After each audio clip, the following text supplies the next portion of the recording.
the magnificent Browning High Power.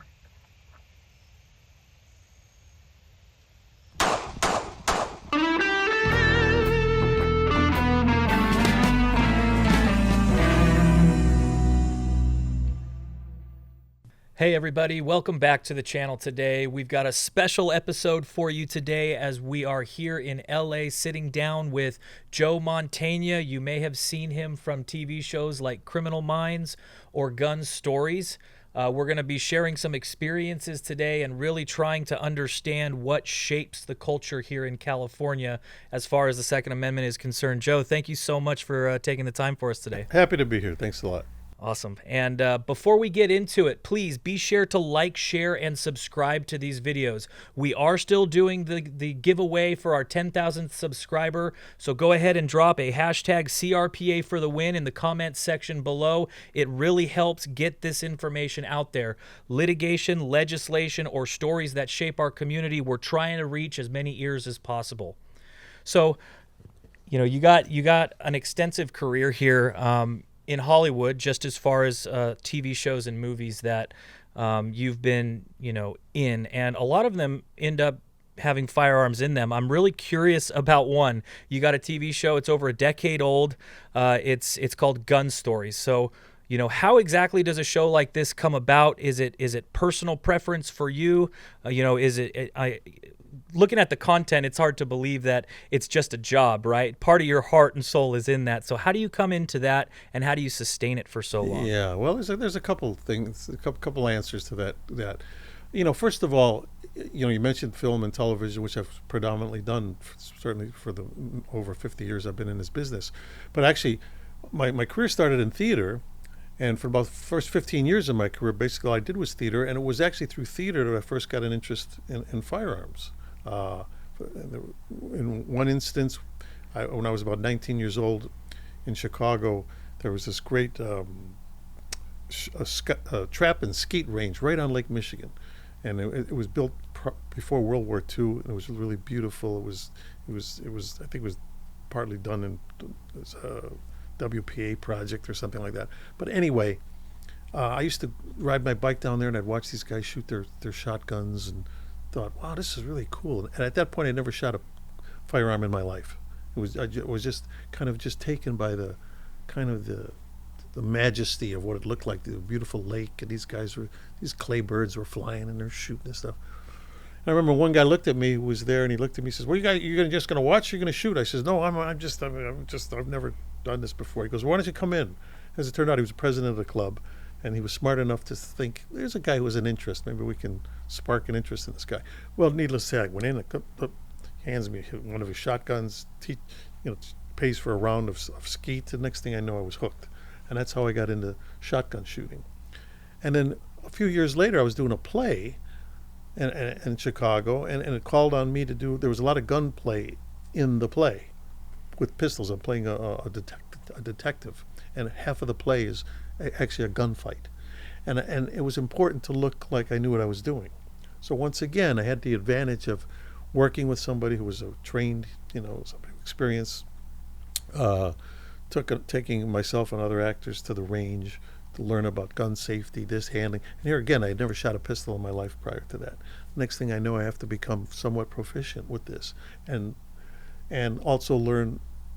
Luckily, I was being shown the right way, just as I was with the shotgun guy, in the sense of learning all the safety aspects of it.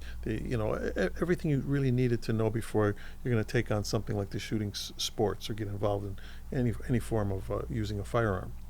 So those are the two things that ultimately got me started in having an interest. So now we'll jump ahead now.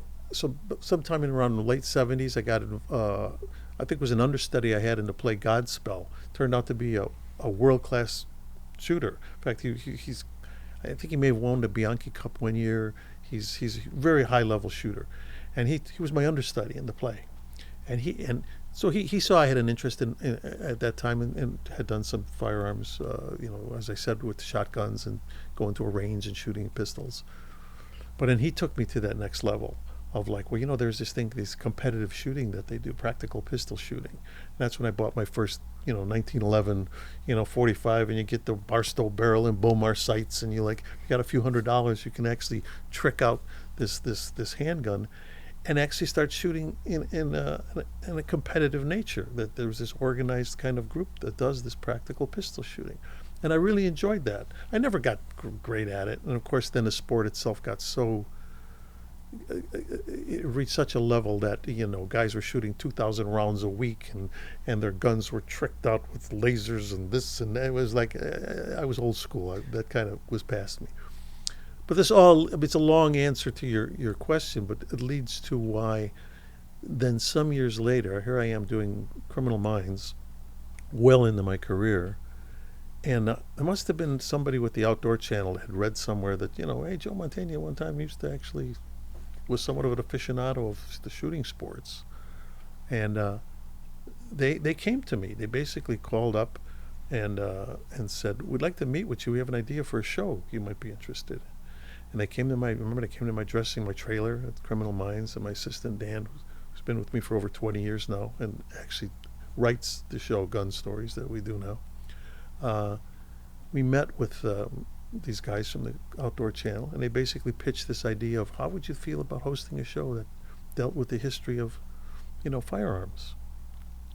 And it kind of goes back to what you kind of intimated, that that's not my day job. It's not what I did for a living. But it is that sideline thing that I have enjoyed.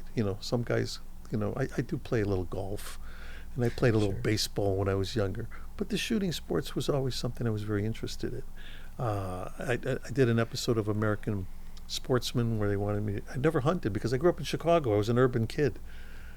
But they wanted me to do some pheasant hunting. And I said, yeah, I'll give that a shot, try it, And I went out and did that, and it was a great experience. But I didn't grow up in that culture, so it was not something that I can embrace in the sense of like, yeah, I've been doing this since I was a little kid and all that. But my father, who grew up on a farm in Oklahoma, had been part of that culture when he was a young boy. So the roots of all that were there. So I guess, bottom line, what I'm saying is that the tendrils of my interest in the shooting sports started early, or maybe not that early, not as a kid, but at least when I was a young man, and it just kind of expanded to the point where I got approached to do Gun Stories, and now we're right now in the middle of our 13th year of doing it, and I still love doing it. It's taken me different places around the world, and more importantly, I've met some of the finest people you'd ever want to meet, and that's the thing that I'm such a proponent of letting people know that, the word gun carries a whole lot of connotations with it, and some people are just even afraid of the word. And yet, on the other hand, if you really, I'm a big proponent of not being. First of all, as an actor, words are what I use. It's like a carpenter being said, you can't use hammer and nails. I mean, I better have words, or I'm out of business. Don't be afraid of a word. Learn what's behind that word. And so the word gun is not a dirty word. It's not an evil word. Sometimes people misuse that, just like they'll misuse anything. But that's got nothing to do with the culture and the kind of people that are out there, and what this country was basically built on. And our show is basically built on showing that cultures all around this planet were built on that. And without that, we would be in a whole lot of trouble. Well, I think that you can't really say it's mischaracterized. I think one of the biggest things that goes unnoticed within the firearms community is how much they are centered on firearms safety. Whether it's built into training, whether it's in everyday use, a lot of time, especially within the hunting community, that's passed down from generation to generation. Now, fortunately, with the internet, you can go online and you can find a training course. The first quarter to half of that class is going to be nothing but safety. I'm just sort of curious, on these shows that you're doing on these sets, how prevalent is safety around the firearms being used, whether they're props or not? Yeah, no, well, it's tremendous. It has a tremendous priority, and especially like on Criminal Minds. I mean, like I said, I've been on that show now 15 years, and it's a major priority. It would be like anything else. It'd be like if you're going to have if you're going to be running, like, say, the Indianapolis 500, you're going to have race cars going. You don't just like say, okay, let's all get together here. Here's your keys. There's the cars. Go and ride around the track as fast as you can. And whoever's fastest is going to win. I mean, that's one extreme. Then the other extreme is to like, no, wait a minute. Here's how this all operates. Here's how to do it safely. This is what you do.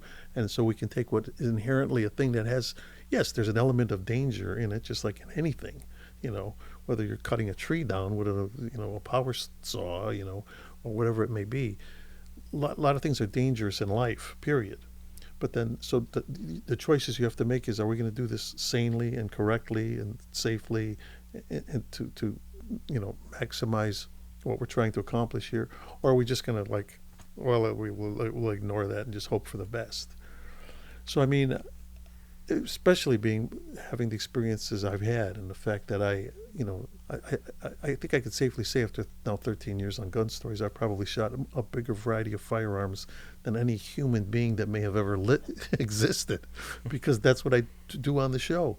I mean, every season we'll do 10, 12 different kinds, and we're talking about stuff starting with black powder blunderbuss stuff, or stuff the Chinese invented, back when gunpowder was first invented, to the most modern, kind of firearms that are being used today, whether it's military or civilian use.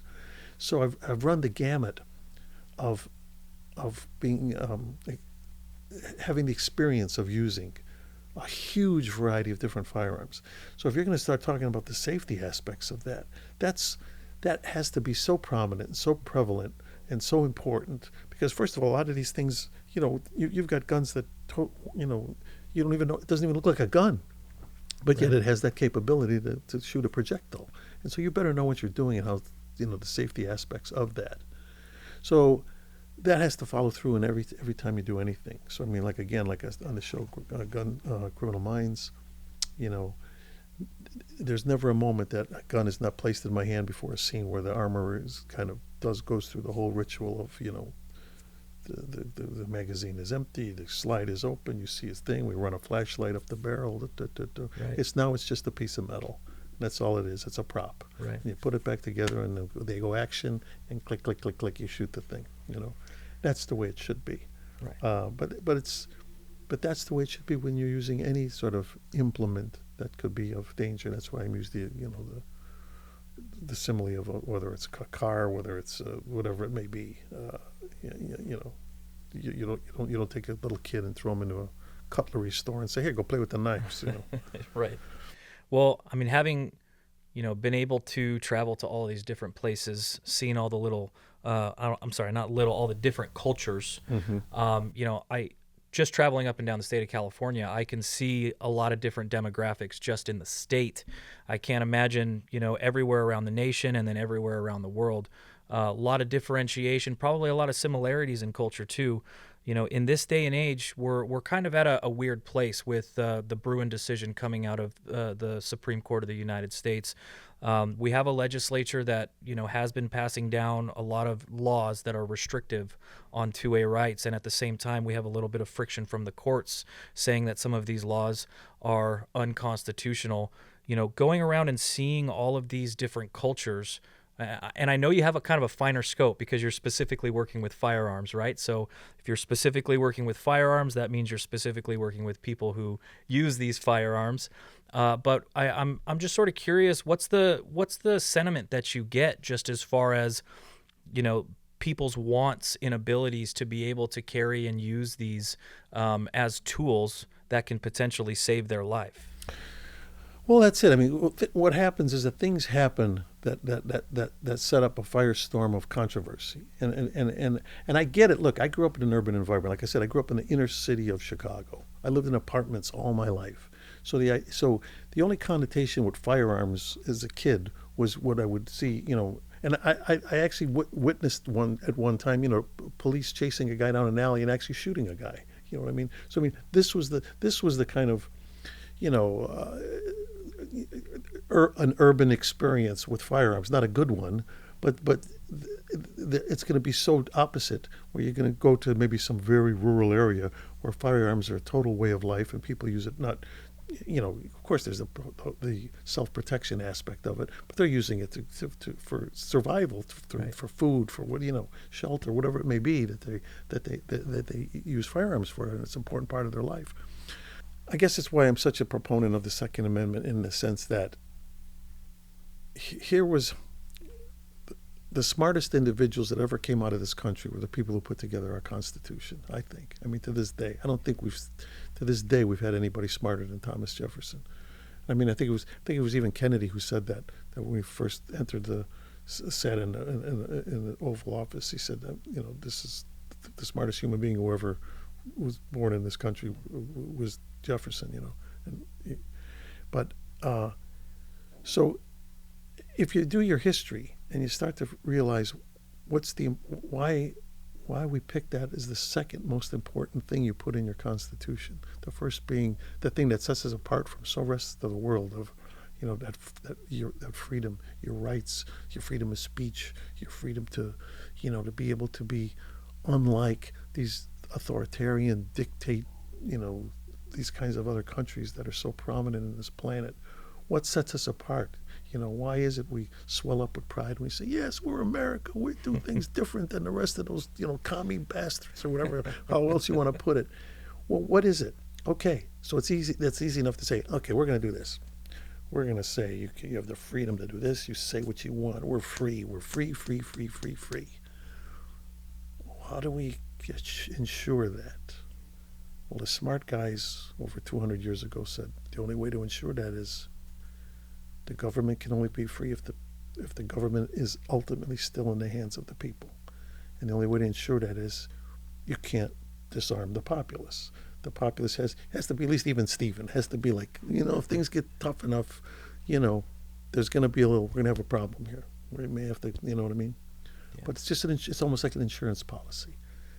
And so you would like to think over 250 years ago, they were smart enough to understand that. When did we get so dumb as to think that we get so much dumber now that we think, oh, no, we don't, we don't need that, which now puts us on the side of the street of all those authoritarian the dictatorships in the rest of these countries on this planet. That, it's easy to control a totally disarmed populace, and yet we wonder why we have these problems worldwide that we do, and that, to me, that just makes me crazy, because to me it's not about politics. I've never been political. I've been an independent my whole life. I won't even talk about politics. First of all, I think as an actor, I think it's wrong of me to kind of spout what I feel, because I know I have the ear of a lot of people, a lot of young people who maybe watch my TV shows and go, oh man, Joe likes that. Maybe I should like that too. I'm not going to do that. But what I will say is learn something. Go out and, learn yourself. And if you, in terms of politics, if you feel like somebody's saying something smart that you believe in, look into that. And it shouldn't matter what party they're affiliated with, I don't care if they're Democrat, Republican, Independent, whatever it may be. It doesn't matter.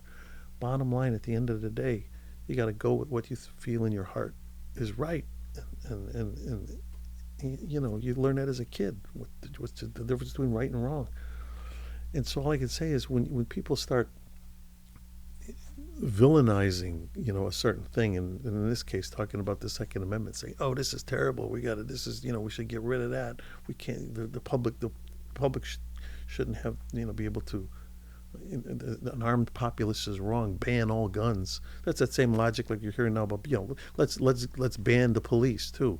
Okay, let's have total anarchy. Let's just, let's give each other a club and run around the streets and hope for the best. And, won't have guns. We'll just beat each other to death. Well, yeah, and we're certainly, as a nonprofit who brings these lawsuits against these laws that would restrict people's rights, are certainly looking to bring that freedom back. I'm also curious, though, something that we didn't talk to you about last time we were here, is that you do a lot of work with veterans. Yeah. Can you tell us about that? What's your favorite thing that you've done? Well, it's become my hot button in a way, and I've been. First of all, a lot of my family was involved in the military, but I've been fortunate in the fact that, like, all of my uncles were all fought in World War II, and combat veterans, all of them, but they all came back. So it was never a huge topic of conversation in my family of like, oh, the trials and tribulations of World War II and all that, and we lost so and so, we lost. Well, no, we didn't lose anybody, but they never talked about it either. The only reason my father didn't serve is he was hospitalized all during World War II with tuberculosis, which ultimately killed him when he was fairly young. But so to me, so it was actually Memorial Day that really did it for me, in the sense that this was now over 20 years ago, when Charles Durning, the actor Charles Durning, was a Silver Star recipient in his own right, came to me and said, hey, would you be interested in doing this National Memorial Day concert? We'd like to bring actors in and do speeches and stuff. And I thought, well, I never even heard about that concert, but gee, Charlie, I love you, and this sounds like an interesting thing to do. I'll do it. Well, all I can say is that concert I did in 2002, Memorial Day weekend in Washington, D.C., changed so many things in my perspective about, certainly about veterans and about the military and the importance of them in our society. And once I did that concert, I realized, first of all, how fortunate I was, because I grew up in the Vietnam era, and the only reason I didn't get called up is because they had a lottery system, and my birthday fell on a day that they went, oh, your birthday is, you're 199 or whatever, and then my number never got called. And I didn't think twice about it. I was in junior college at the time, and I thought, okay, I guess I'm not doing that. But then you start to think about those who maybe number was 5 or 50 and did go. And then when you go to the Vietnam Wall and realize, oh yeah, I went to high school with that guy. Oh yeah, I went to high school with that guy. And then I remember when I did a film outside Paris, and driving to the location, and we passed a cemetery, and I noticed there was a French flag flying. It was a town called Rambouillet. There was a French flag flying and an American flag flying. And I said to my driver as we're going to the set, which was like a chateau in that town, I said, wait. I go, why is there an American flag flying next to that French flag? He says, well, it's a cemetery. It's a military cemetery. I said, well, we got time, let's go there. And I go there, and all of a sudden I see all these crosses. And I realize these are all Americans. These are all guys that were probably around my age from World War II. They're dead, and they're here in France. And the reason they're here in France is because they helped save the world, just like everybody else tried to do at that time, in a horrible time for our planet. And so it was moments like that and things like that that turned my head to, like, I've had a pretty blessed life, and I still do. But I've done it on the shoulders of a lot of people who didn't work out so well for them, and yet they made that sacrifice. And I haven't been asked to do that. So the least I can do is do what I can to put some focus on what they have done and continually do. So having said that, next week I leave for Washington, D.C. to do my 22nd year of doing this National Memorial Day concert. And as I've said often, it's the most important thing I do. The other stuff's great. I'm very proud of what I do and happy that I can have the ability to do it. But in terms of importance, something being meaningful, to me, this is meaningful, and if it's my small way of trying to pay back to all those who made a sacrifice for not just for me but for all of us, then that's it. So be it. Well, what other programs have you worked in the past to raise awareness for this, or do any good within the community, just as far as whether it's raising money for veterans that are there's a lot of different things out there. I mean, first of all, I'm an ambassador to the Gary Sinise Foundation. Gary and I brought Gary in actually to co-host this concert with me about 18, 19 years ago, and I introduced him to it because he was already such a strong proponent of the veterans' causes anyway, and I just thought, God, what a perfect fit to bring Gary in. And he embraced it just like I did, and so we've been doing it together now. And his foundation, I mean, Gary is just, he's an incredible human being in his own right. And, he goes out and he builds these homes for these wounded warriors, basically, that are some of them with catastrophic kinds of injuries. And he brings all this focus and attention on that. And there's a lot of different organizations. I've done PSAs for like Wounded Warriors and stuff like that. There's all kinds of different organizations. I mean, they're all out there. I mean, you, I personally can't, spend time, doing specific things for every single one of them. Right. But all I can do is try to bring focus on the ones that I do, and let people out there know that, look, hey, your next door neighbor probably is, has somebody in their family who is, either in the military, or maybe have even lost somebody, due to a conflict or something, and just know that that service has allowed you to kind of live the life you live, and that's as simple as that, really. Well, and I can tell you from my own experience, just people that I know that have come back from Iraq, or some of my elders who have come back from other parts of the Middle East, or even Korea.